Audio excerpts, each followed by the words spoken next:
निखिलच्याच घरी चालला होता आज मित्रांनो क्रेशरवर, तेवढंच सार्थक भेटला. त्याला म्हटलं चल मग सोड मला, मग तो आला माझ्यासोबत. त्याने क्रेशरवर सोडलं मला, मग गेला तो. क्रेशरवर मित्रांनो आपण महेश भाऊकडे आलतो. मग त्याला भेटलो, त्यांनी मस्त पेरू बिरू घेतले, मग ते खाल्ले.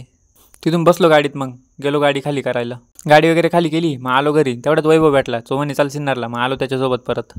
सिन्नरला जायचं होतं मित्रांनो, तो म्हणे पण पहिले माळेगावला जायचं आहे. मग पहिले माळेगावला आलो आम्ही. माळेगावमध्ये आलो तेवढ्यात पाऊस चालू झाला. म्हटलं आज भिजणार आहे 100% पावसाने. पाऊस थोडा जोरातच चालू झाला होता. मग एका दुकानात जाऊन लपलो. दुकानात लपलो तर मित्रांनो त्या समोर कंपनी होती, तिचा टावर पाक एवढा आहे.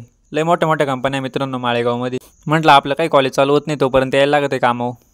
मग सिन्नरला गेलो. वैभवला थोडं साहित्य घ्यायचं होतं, ते घेतलं. मग निघालो घरी परत.